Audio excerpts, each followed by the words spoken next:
Hola, buenas tardes para todos, bienvenidos a un nuevo año, a un nuevo ciclo de charlas de Batista Viajes, en esta oportunidad sobre el Sultanato de Zanzíbar, pero lógico, antes de comenzar este nuevo ciclo de charlas que nos va a llevar a varias charlas desde aquí hasta el mes de mayo, contarles bueno, que Batista Viajes sigue con mucha expectativa todo lo que está pasando, ahora con ya la vacunación en todos nuestros países, y con una programación importante a partir del segundo semestre, sobre todo a partir del mes de agosto, donde vamos a hacer varios viajes grupales acompañados, como siempre. También estamos creando un montón de viajes de autor, hemos aprovechado todos estos meses y tiempos que, además de las conferencias que ustedes nos han visto el año pasado y ahora a partir de ahora, también lo hemos usado para crear nuevos destinos, para crear nuevas opciones.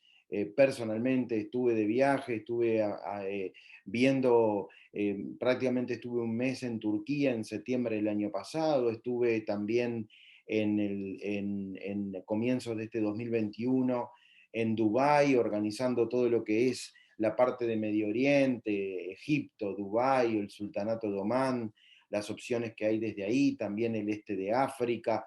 En fin, estamos incluso cambiando algunas cosas de los itinerarios, ayornándonos, estudiando nuevos destinos, etc.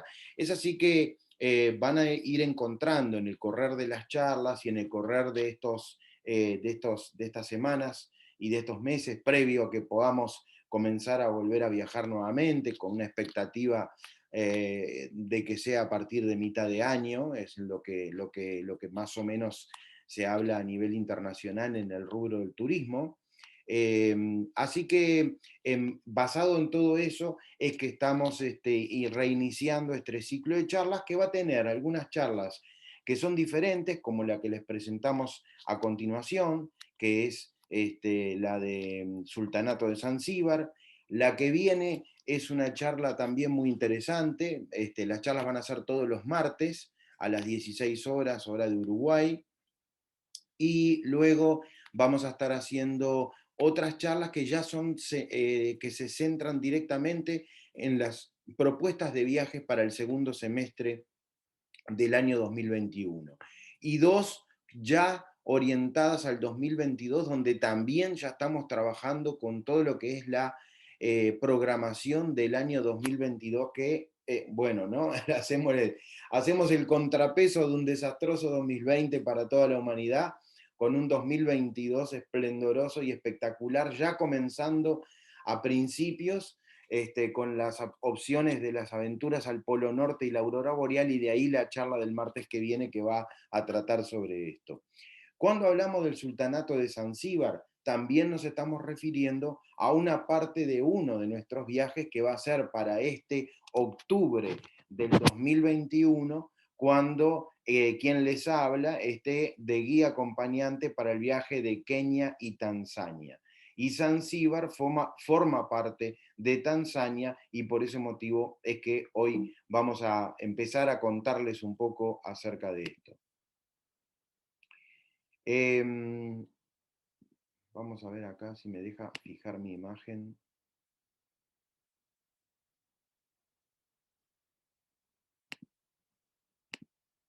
Bueno, el año pasado ahora cambió un poco el zoom y por eso estoy perdiendo unos segundos en esto, perdón. Vamos a mostrar el mapa del continente africano, donde tenemos que ubicar el este de África, aquí a la derecha de la pantalla, donde se encuentra Kenia, donde se encuentra Tanzania, y estas pequeñitas islas que están acá es Zanzíbar. Miren qué pequeñas, qué chiquitas que son, pero qué importantes desde un punto de vista estratégico, y ahora se lo voy a empezar a contar.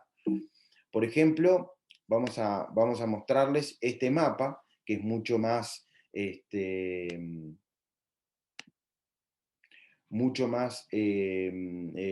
digamos, profundo sobre dónde queda Zanzíbar, con una flecha que agranda este archipiélago, que está separado de aproximadamente de unos, depende en qué zona, pero en el entorno de 300 o 400 kilómetros de la costa africana.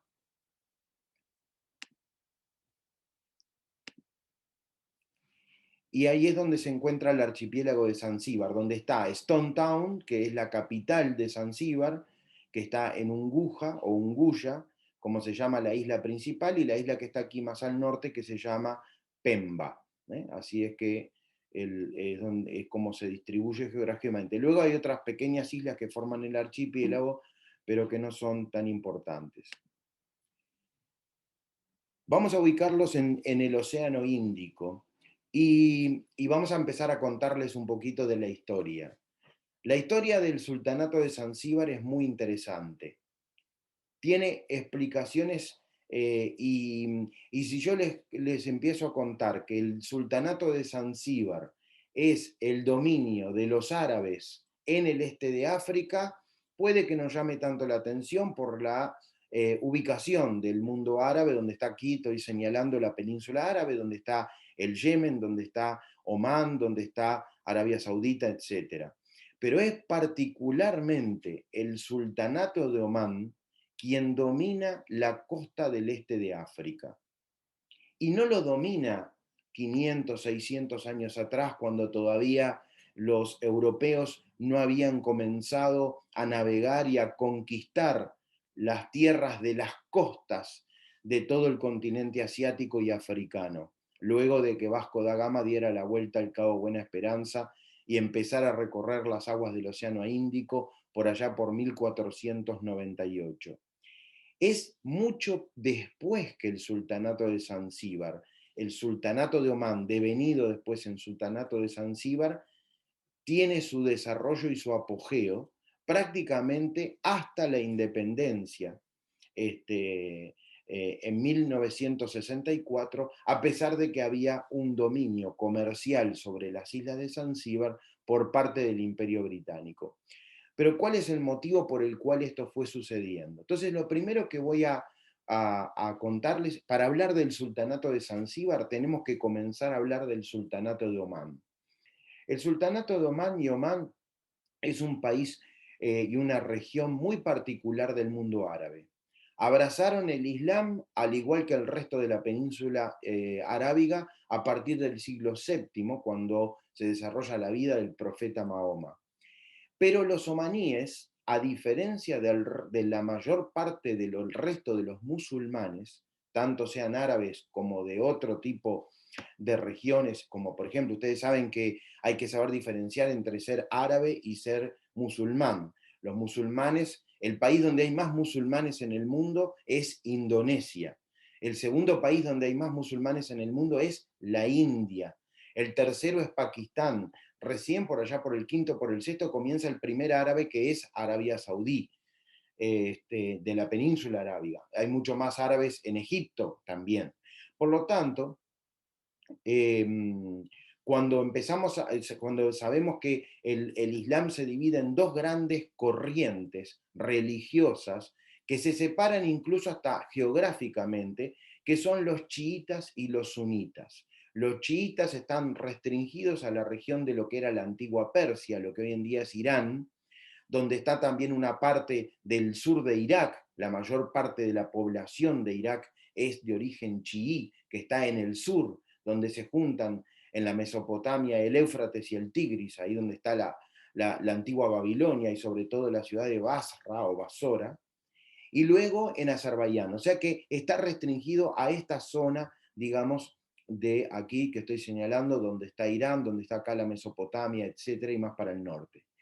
Sin embargo, los suníes son la mayoría, son los que están en todo el mundo, en el norte de África, son los que están en el resto de la península arábiga, son los que están en Indonesia, en la India, en Pakistán, etc. Pero hay una tercer corriente que está centralizada solamente en el sultanato de Omán y pequeños puntos en el resto del planeta, que son los ibadíes. El ibadismo se desarrolló en Omán y es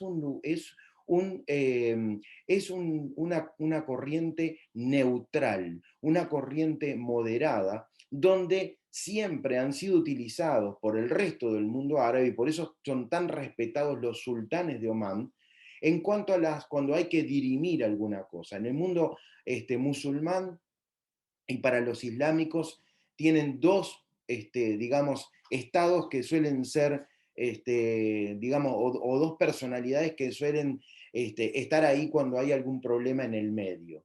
Uno es el rey de Jordania, por ser el reino hachemita de Jordania, que significa que es el reino que está, hachemita, que son herederos sanguíneos del profeta Mahoma. Y por otro lado, los ibadíes, con el sultán de Omán y sobre todo el sultán de Ningua, el imán de Ningua, perdón, que es el líder religioso de la zona central de Omán, donde se encuentran los oasis en el medio del desierto del mundo árabe, del desierto arábigo.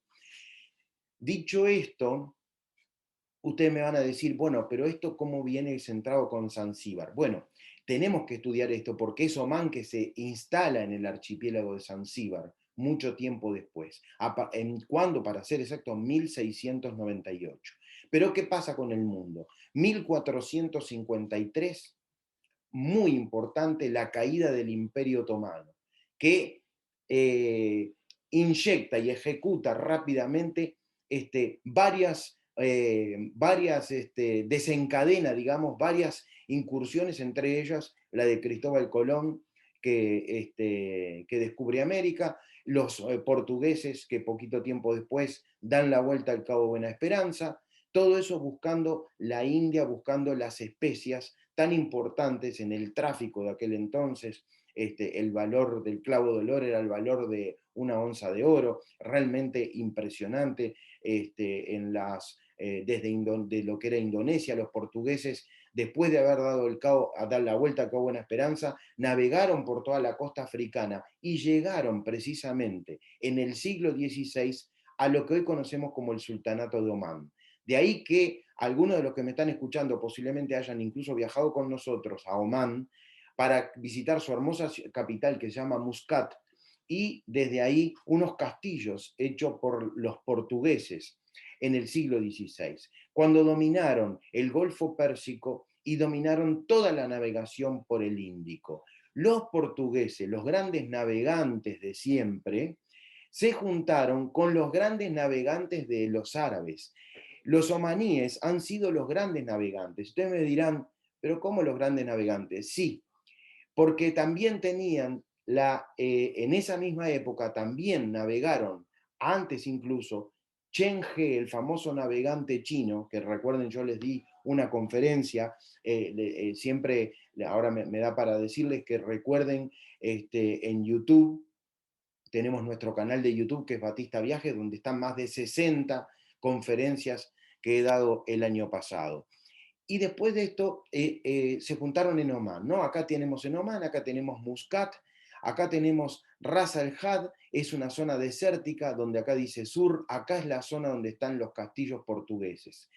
En aquel entonces, el petróleo, que estaba a flor de piel prácticamente, se utilizaba en Omán para calafatear los barcos. Durante muchos siglos fue la parada para entrar a el Golfo Pérsico a través del estrecho de Hormuz que está en este lugar. Luego, en el siglo XX, se transformaría en un lugar geopolíticamente estratégico gracias a los yacimientos de petróleo que se encontraron en la región, como todos sabemos. Es en esa época que los omaníes comienzan a aprender, digamos, de los portugueses muchas técnicas de navegación, y a su vez los portugueses aprenden de los omaníes algo muy importante que les voy a decir ahora. Van a ver que ustedes tienen este lugar y dice el desierto arábigo, todo desierto. No.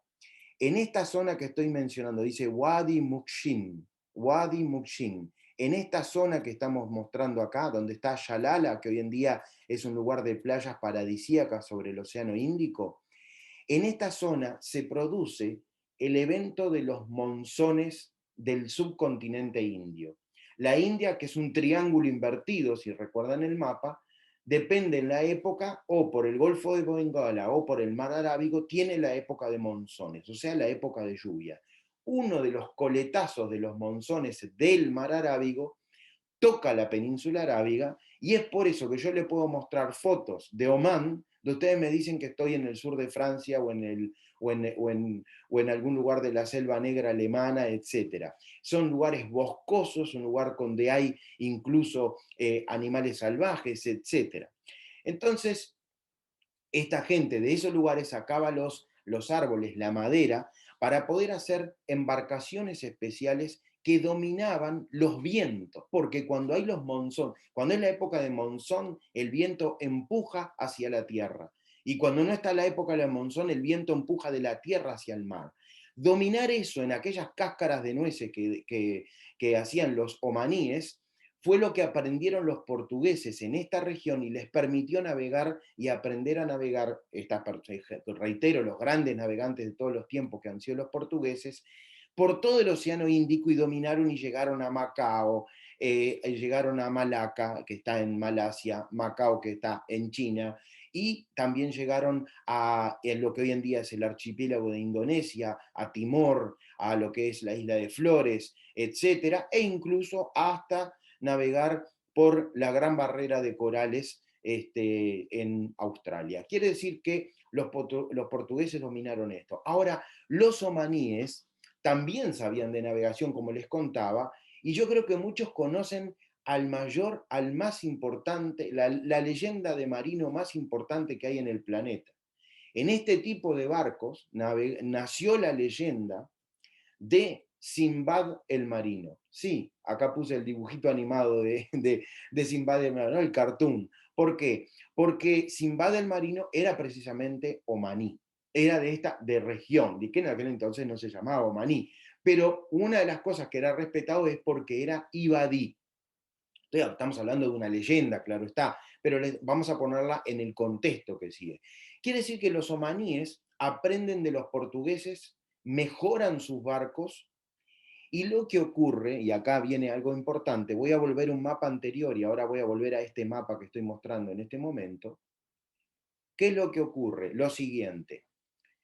Resulta que durante estos años los españoles habían conquistado gran parte de América. Los portugueses también se quedaron con lo que hoy conocemos como Brasil.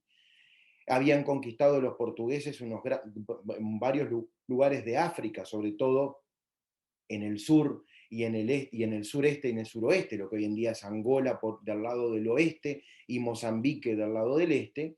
Y los portugueses también empezaron a desarrollar y a hacer mucho dinero trayendo las especias que venían de diferentes lugares, no solamente de la India traían la pimienta, de la India traían el té, de la India traían varias especias muy importantes, pero es sin duda el tráfico del clavo de olor que la traían de las Islas Molucas. El clavo de olor nace en las Islas Molucas, en lo que hoy en día es Indonesia.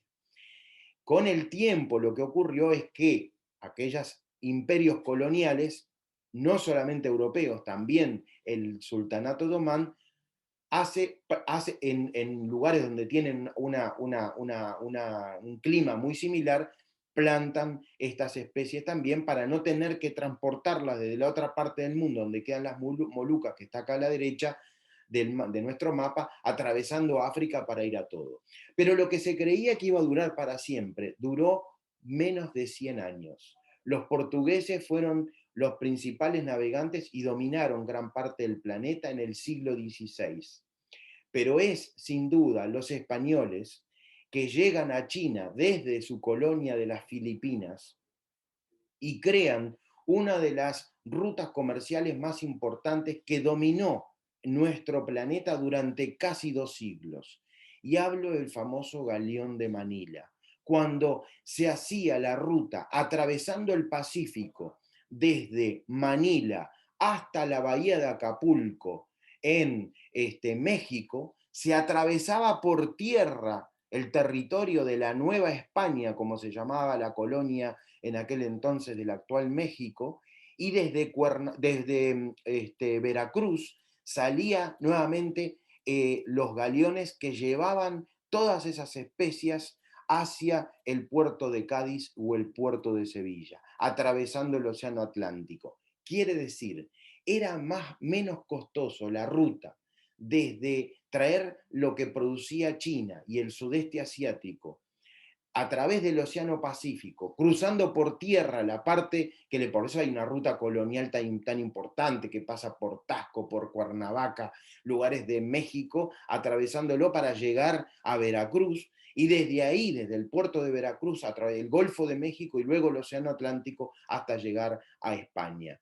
Eso hizo que el Océano Índico quedara con algunos barcos holandeses que iban hacia Indonesia, etcétera, pero no con gran tráfico, y es donde los omaníes aprovechan la situación. Y ustedes me dirán, pero Gonzalo, los omaníes en ese instante, ahí no estaba el imperio otomano que dominaba toda esta región, que estaba muy fuerte Turquía, que es precisamente el galeón de Manila, es el comienzo del acabose del imperio otomano. ¿Por qué? Porque las rutas comerciales dejan de ser importantes atravesando la ruta de la sede, las rutas comerciales ya evaden la antigua Constantinopla, la actual Estambul.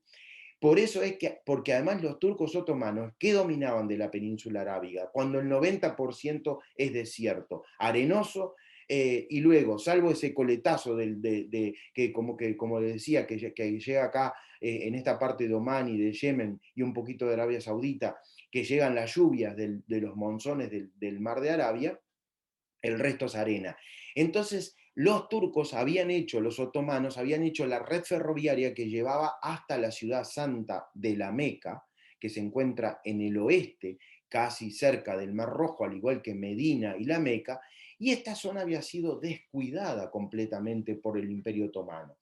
Es así que en 1698 estos barcos omaníes con gran fuerza, con gran expertise, logran navegar y empiezan a conquistar islas de aquí, de comienzo del Mar Rojo. Recordemos que un siglo, casi 2 siglos después, recién el canal de Suez se termina a fines del siglo XIX, 1889, si mal no recuerdo, se inaugura el canal de Suez por parte de los británicos, donde ahí vuelve a estar el Mar Rojo y esta zona, pero cuando ya estaba la culminación, digamos, del Imperio Otomano, por lo tanto era bien para lo que es el Imperio Británico y lo que eran los imperios de la Europa Occidental. Pero en 1689, por esa zona, a fines del siglo XVII, se establecen en esta zona del este de África. Y van a Zanzíbar por la razón, y ahora vamos a este mapa, ¿por qué ponen la capital en Zanzíbar? Por varios motivos. Primero, por ser una isla y estar protegidos de las posibles invasiones tribales del resto de África. Luego toman la costa, si bien se incursionan, sobre todo hacia el lago Victoria, que lo tenemos acá, toda esta zona donde está la frontera con el Congo, que luego lo tomarían los belgas, tanto el Congo, lo que hoy en día es República Democrática del Congo, que hasta hace unos años se llamaba Zaire. Si uno lo junta con Burundi y Ruanda, eran las 3 regiones que formaban la colonia belga en esa zona de África. Y esta zona del este, si bien luego empezó a tener una influencia importante de los británicos, estaba prácticamente abandonada, y es que los árabes de Omán se instalan en la isla de Zanzíbar, y desde Zanzíbar incursionan y dominan toda esta zona. A ver, acá tienen lo que les contaba, Salala, aquí la frontera con el Yemen, acá Adén, que es la capital del Yemen británico, y desde acá las islas de Socotora o Socotra, y luego todo lo que es Somalia, lo que hoy en día es Somalia, que la capital es Mogadishu. Después tiene lo que es Kenia, muy importante, el puerto más importante del este de África, que es Mombasa, donde hoy en día los chinos han construido una red ferroviaria de semi-alta velocidad que la une con Nairobi, la capital de Kenia, y que eso lo hicieron los británicos en su momento también, años después. La cuestión es que ellos dominaron durante muchos años toda esta costa con dos comercios muy importantes. El primero, el comercio de las especias. Les contaba que ahí plantaron el clavo de olor como muy importante, y además porque también seguían trayendo muchas especias de la India. De ahí que son los árabes los que traen a los indios del subcontinente, y no los británicos, como a veces he escuchado que se dice. Los británicos después también, pero sobre todo fue a Sudáfrica. Entre ellos traen a uno de los abogados más conocidos del siglo XX, Mahatma Gandhi.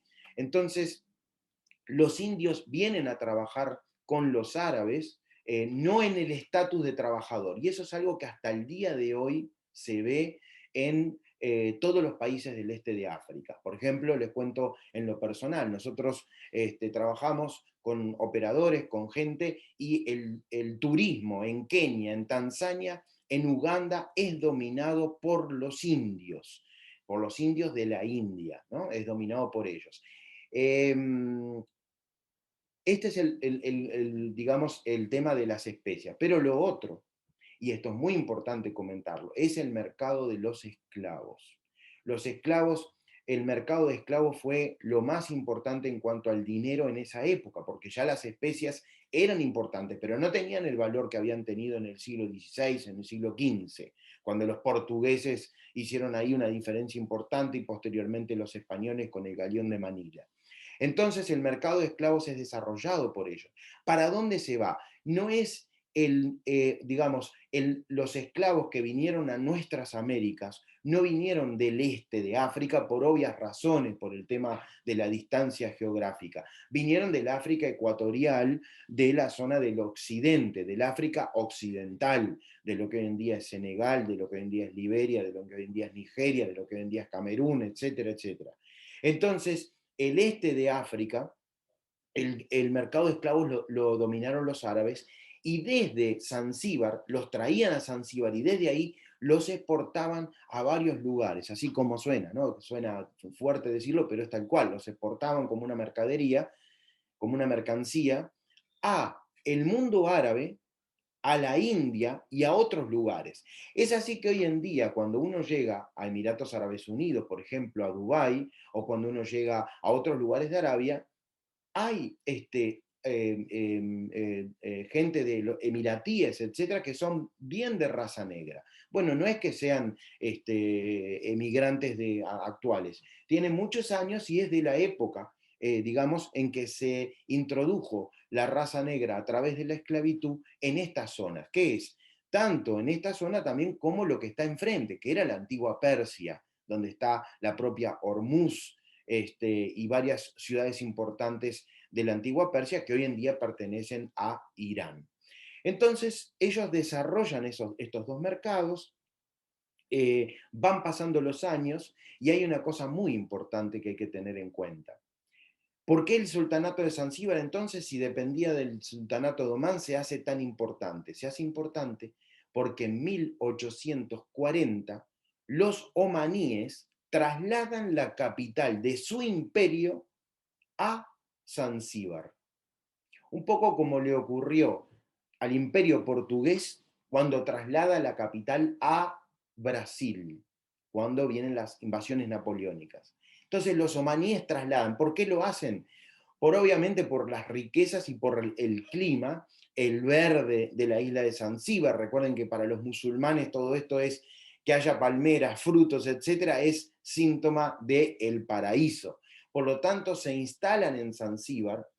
Durante 21 años se sigue llamando el Sultanato de Omán, pero con capital en Zanzíbar, hasta que en 1861 más o menos se separan, y cuando se separan está el Sultanato de Omán por un lado y el Sultanato de Zanzíbar por el otro. Sigue habiendo la élite árabe que domina el lugar, pero ya comienza la influencia de los británicos, que luego del tratado del famoso Tratado de Berlín, donde se realiza, un poco lo estoy mostrando en este momento, lo que fue la disputa colonial del siglo XIX, que culmina precisamente en 1880 con el Tratado de Berlín, donde quedan divididos los lugares que se van que para, digamos, cuáles regiones quedan para los franceses, cuáles para los británicos, cuáles para los belgas, también para los alemanes, que llegan un poco tarde, pero precisamente es en regiones donde está el sultanato de Zanzíbar. El sultanato de Zanzíbar se ve restringido durante a partir de ese momento y hasta prácticamente su independencia, se ve restringido a la isla, al archipiélago de Zanzíbar, siendo que dominaba lo que hoy en día es la costa este de Somalia, siendo que dominaba sobre todo los puertos y las ciudades de la costa keniata y de la costa de Tanzania. De ahí que ustedes vean nombres árabes en un montón de ciudades que hay en el este de África. La propia Mombasa, la propia Dar es Salaam, que es la capital de Tanzania, son nombres árabes. Y hablando de la lengua y de los nombres árabes, tenemos que decir que el idioma que se habla en toda esta región, y me refiero, vamos a países actuales, hoy en día son Kenia, Tanzania, Uganda, Ruanda, Burundi, todos estos países hablan el idioma swahili. El idioma swahili es una mezcla entre palabras árabes y palabras de sus tribus autóctonas que se fueron mezclando hasta formar una lengua, ¿no? Por ejemplo, ustedes saben que en el mundo árabe para saludar es salam aleikum y le responden aleikum salam. Bueno, por ejemplo, para saludar en el swahili es salama. Salama, uno saluda, ¿no? Entonces, hay algo del Swahili que todos conocemos, ¿no? Que ya no es una filosofía de vida, ¿no? Lo que es el Hakuna Matata, ¿no?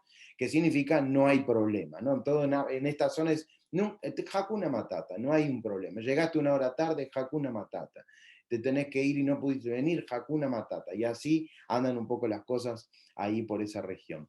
La cuestión entonces es que fines del siglo XIX, ya los británicos con una influencia muy grande, se dividen la zona que pertenecía al sultanato de Zanzíbar entre británicos y alemanes. Entre británicos y alemanes. Los alemanes quedan con una región muy grande que le llaman Tanganica, por los lagos que están en ese lugar. Y en la otra, los británicos, gracias a la montaña más grande que tenían ellos, que era el Monte Kenia, le llaman Kenia a ese país. Una montaña le da el nombre al país, un lago le da el nombre al otro país. La montaña más importante de esa región, lo comento para que ustedes sepan, los que han viajado por esa región lo saben, es la famosa montaña del Kilimanjaro, la montaña más alta que tiene el continente africano, con casi 5.800 metros de altura. Prácticamente no es está apartado de los accidentes geográficos más importantes que tiene el este de África, que es el Rift, que lleva desde Johannesburgo, aquí en el sur de África, hasta entrarse directamente en la península arábiga. Tenemos lo que es el Rift, donde forma cañones, montañas, desfiladeros, etcétera, y eleva todo a una cierta altura que hace que uno, por eso es el nacimiento del café en esta zona, y por eso también tiene un clima tan benévolo, porque que por ejemplo Nairobi está en los 1000 metros sobre el nivel del mar, no es un problema de altura, no es como en varios lugares de nuestra América que hay ya una falta de oxígeno o algo, acá no, es más o menos 1000 metros, 900 metros, 1100 metros que están las ciudades. Sí, por supuesto que tiene picos que superan los 4000, los 5000 metros en Etiopía, en Kenia y en Tanzania. Así que entonces estos dos países se van desarrollando en la medida que siguen teniendo los árabes. Y los árabes habían traído a los indios, que los indios además estaban también trabajando en toda esta región. Los británicos también los traen, y por eso hay una mezcla que se da en toda esta zona del este de África. Acá vemos un mapa un poco más profundo de lo que es el archipiélago de Zanzíbar, con Dar es Salaam, que es la capital de Tanzania. Yo igual ahora se los voy a volver a comentar, pero Tanzania se forma de la unión de la antigua colonia alemana de Tanganica con el antiguo sultanato de Zanzíbar. Tanganica, Zanzíbar se juntan y forman Tanzania. Pero Zanzíbar tiene una autonomía muy fuerte con su propio parlamento y prácticamente una geografía humana que no tiene mucho que ver con el resto del país de lo que es Tanzania. Pero se unieron y forman este país en conjunto. Cuando van pasando los años, a partir del siglo XX, evidentemente África se ve en esa lucha colonial que está enmarcada en lo que es primero en la Primera Guerra Mundial, donde ahí precisamente se ve afectada esta región porque Tanzania era la colonia alemana, o sea, Tanganica era la colonia alemana. Cuando Alemania pierde la Primera Guerra Mundial, sus dos colonias más importantes, que era lo que hoy en día es Namibia y lo que era Tanganica, pasan a manos británicas. E incluso en el caso de Namibia, pasa a manos británicas, pero dependiendo de Sudáfrica. De ahí que recién en la época de Nelson Mandela se logra independizar 100%. Sí, en la década del 90, durante la época del apartheid, Namibia seguía perteneciendo a Sudáfrica como una especie de protectorado al estilo como está Puerto Rico con los Estados Unidos. Y en el caso de Tanganica, que luego se junta con Zanzíbar, pasa a manos británicas. Hasta que luego de la Segunda Guerra Mundial, donde acá no hubo enfrentamientos en esta parte de África durante la Segunda Guerra Mundial, por supuesto que sí, en el norte, como todos sabemos, el Alamein, Tobruk, Rommel contra Montgomery, etcétera, etcétera, el ejército que estaba en el Cairo, desde Túnez, etcétera, etcétera. En el caso del este de África no tuvo prácticamente grandes movimientos durante la Segunda Guerra Mundial o enfrentamientos, pero a comienzo de los 50, primero Egipto, luego otros países de África y finalmente en los 60 prácticamente el resto del continente se va independizando de las colonias europeas y se produce esta fusión. Hay ahí unos idas y vueltas porque Zanzíbar incluso tuvo casi un año y medio donde se llamó República Popular de Zanzíbar, pero no llegó a buen puerto y acá esta foto que estoy mostrando era cuando era la bandera de la República Popular de Zanzíbar, con lo que es la figura del clavo de olor, la bandera roja y verde. Acá tenemos la planta del clavo de olor, que está prácticamente por varios lugares de Zanzíbar. Acá tenemos, por si alguno no recuerda cómo era el clavo de olor, esto era fundamental para la conservación de los alimentos, además del gusto que le da, que es fuerte. Acá, durante el sultanato de Zanzíbar, lo que eran los diferentes digamos, casi que había como una sociedad de castas, al igual que en la India, donde el negro africano tenía nada más que ciertas posibilidades de avanzar, estaba dominado por la élite de los árabes, luego venía el comercio dominado por los indios y posteriormente venían los africanos que se habían podido emancipar cuando ya a fines del siglo XIX se logra la abolición de la esclavitud.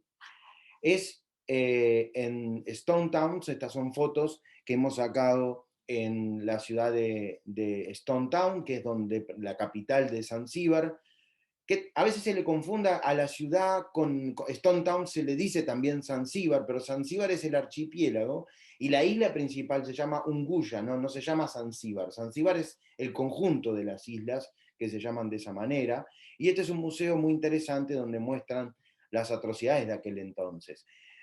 Si ustedes recuerdan cuando les he hablado sobre Etiopía y otros lugares de África, cuando ven que las personas de raza negra tienen un labio partido, o tienen menos dientes, o tienen agujereado las orejas, la nariz, etc. Eso se da porque era la respuesta del ser humano para lograr su libertad. los portugueses y los árabes después, los árabes sobre todo en esta parte, venían y analizaban, y el que tenía defectos no era bueno para venderlo. Por lo tanto, cuando el negro africano se da cuenta de eso, comienza a infringirse, a lastimarse, y no es por su animismo ni por costumbre digamos, de lacerarse o hacerse otras cosas. Es precisamente para lograr la libertad, para poder no ser elegibles como esclavos. Acá tenemos una foto del mapa, digamos, de la isla de Unguya, donde se encuentra Stone Town, que la tienen acá a la izquierda, y hoy en día, y también voy a hablar de eso y ahora voy a mostrar fotos, está considerado uno de los paraísos del Océano Índico. Tuve la oportunidad más de una vez de poder visitar la isla de Zanzíbar, de disfrutar de sus aguas turquesas, sus playas espectaculares, pero hay que saber en qué momento del año hay que ir a un lado o al otro. Esto me hace acordar como a Fernando de Noroña o como otros lugares del Caribe o de otros lugares, ¿no? Donde ahí uno tiene que saber, dice, bueno, ¿cuáles son las mejores playas? Las mejores playas están de ambos lados. El tema es dependiendo en qué época es mejor ir de un lado o ir del otro para disfrutar más del mar. Porque hay mucha baja y alta marea, ¿no? Generalmente las mejores playas están aquí en el norte, nosotros solemos ir acá, y ahora voy a mostrar de uno de los hoteles que nosotros vamos. Aquí en el centro hay muchos plantíos y se puede hacer un paseo muy lindo, disfrutando de lo que es la selva en esta región, y luego la propia ciudad de Stone Town, con un pasado muy importante, e incluso con otras historias que ahora les voy a comentar que vienen también de este lugar. Acá tenemos estas casas coloniales donde hay mercados muy folclóricos, muy coloridos, etcétera, en esta zona de Stone Town. La influencia anglicana, perdón, esta es una catedral luterana de Stone Town, pero en la mayor parte de hoy en día en Tanzania, en Kenia, hay más anglicanos que católicos o protestantes. Si yo le muestro esta foto y esta casa, no dice nada, pero si yo le digo que en esa casa nació este señor, ahí ya empezamos a decir otra cosa. Bueno, Farouk, como en realidad se llamaba Freddie Mercury, líder de los Queens, hoy en día nuevamente muy famoso gracias a la película Rapsodia Bohemia. Freddie Mercury es parte de esas personas que vinieron de la India hacia Zanzíbar a trabajar. Pero Freddie Mercury no es originario, su familia no es originaria de la India, su familia es originaria de la antigua Persia. Y al igual que muchos parsis, o sea, los que vinieron de Persia, practican, como en otras zonas del norte de Persia y lo que es también Azerbaiyán, el zoroastrismo. Cuando el Islam invade esta región, muchos emigran hacia las costas del oeste de la India, o sea, a lo que hoy en día es Bombay, el estado de Maharashtra, Goa, el Diu, Gujarat, toda esta región. De la región de Gujarat, precisamente donde nació Mahatma Gandhi, donde nació Nehru, la familia de Nehru, y donde nació la familia de Freddie Mercury. Desde ahí salió el padre y la familia a trabajar en la isla de Zanzíbar, recordemos que en esa época ambos eran colonias británicas, y en 1946 Freddie nace en Zanzíbar. Cuando él, siendo un niño, ya lo trasladan al padre a vivir directamente en Londres, y a partir de ahí comienza toda la historia de lo que se llama una de las mejores voces del siglo XX, sin duda alguna, ¿no? A mí me encanta todo lo que hacía Freddie Mercury musicalmente con Queens, etc. Bueno, como decía, la fruta tropical, estamos hablando de que estamos en el hemisferio sur, pero a pocos 1 o 2 grados al sur del Ecuador, por lo tanto un lugar tropical donde ahí tienen las piñas, ¿no? Lo que llamamos el ananá, distintos tipos de bananas, otro tipo de mangos, bueno, etcétera, maracuyá, etcétera, etcétera. pero quiero mostrarle lo que es la posibilidad y de disfrutar, como lo tenemos en nuestro viaje, que reitero va a ser en octubre a Kenia, Tanzania, que incluimos noches aquí, 4 noches aquí en Zanzíbar para disfrutar de estas playas paradisíacas. Este es precisamente el resort donde nosotros vamos y donde nosotros vamos a ir también. Todo esto que está acá es un complejo que se queda con esta playa privada. Dependiendo la hora, es la baja marea o la alta marea. La arena es absolutamente espectacular, pero sobre todo lo que llama la atención, además que la arena es preciosa, es el agua de color turquesa, la posibilidad de hacer snorkeling, todo tipo de deportes acuáticos, etcétera, relajarse en la piscina es de agua salada, es el sistema, acá funciona el sistema all inclusive, por lo tanto que es muy cómodo en ese sentido también. Acá tienen fotos de la piscina del hotel y verán lo que es el color del agua absolutamente espectacular. Las habitaciones son recontra cómodas. Es una combinación perfecta Zanzíbar con los safaris de Kenia y de Tanzania. Y los paisajes espectaculares del cráter de Ngorongoro, de lo que es el Masai Mara, del paseo a un globo aerostático, bueno, de todo lo que es esa adrenalina que llevan los safaris, hacer un clic antes de regresar o incluso antes de continuar hacia Uganda y ver los famosos gorilas de montaña, se puede disfrutar de un descanso enfrente al mar aquí en esta zona de Zanzíbar, muy buena gastronomía, servicio de primer nivel. Miren lo que es esa playa y esos colores, ese verde, es considerado, ya les digo, vamos a poder decir, si quieren, se lo puedo poner como un escalón por debajo de lo que es Maldivas y Seychelles, pero está ahí, en ese lugar, junto con las Islas Mauricio, en este lugar de los lugares más bonitos y más paradisíacos, y muy cercanos. Estamos a 1 hora de vuelo desde Arulla, que es donde culmina la parte nuestra que hacemos los safaris en el norte de Tanzania, donde están los grandes parques nacionales en ese lugar. En la isla que está enfrente, que está acá, las tortugas son muy fáciles de ver. Siempre que he ido ahí, tanto hacer snorkeling como a bucear, he tenido la oportunidad de nadar con las tortugas. Como son musulmanes, la mayor parte de la población, pues es muy común ver a las chicas todas vestidas meterse al agua para no mostrar su cuerpo. Y miren esto, lo que es esta arena, lo que es las aguas de Zanzíbar, que son realmente fantásticas. Este sultanato de Zanzíbar es un lugar especial. Árabes, indios, esclavos, plantíos tropicales, plantíos de las especias que dominaron, punto estratégico geopolítico, cómo los movimientos que fueron pasando en el planeta fueron influyendo en cada una de estas regiones.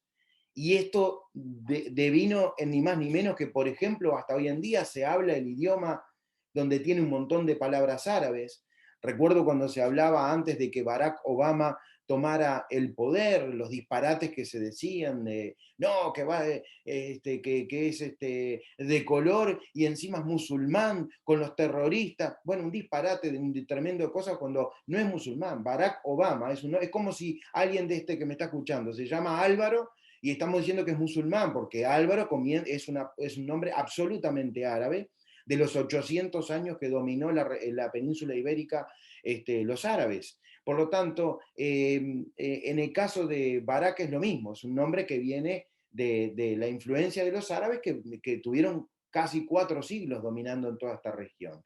Y Obama, porque él es de la tribu de los Luo, Obama significa suerte. Entonces, todos los apellidos, porque es un apellido, todos los apellidos, en el caso digamos, la costumbre en esta zona del este de África y de las tribus de los Luos particularmente, los hombres comienzan con O, las mujeres con A. Obama significa suerte. Yo, por ejemplo, nuestro guía y gerente que domina siempre toda esta zona de Kenia y que ha viajado, y muchos han viajado con él y con nosotros, se llama Okot, porque también es Luo, al igual que la familia del papá de Obama. Así que es una combinación muy, muy sugerible, muy recomendable, ¿no? Y para culminar la charla de hoy, y luego quedo abierto a preguntas. Miren acá algunas fotos sobre el resort, la posibilidad de así los hobby cats, ¿no? Lo que son pequeños catamaranes, de todo para poder hacer. Miren lo que es el entorno hermoso de esta región.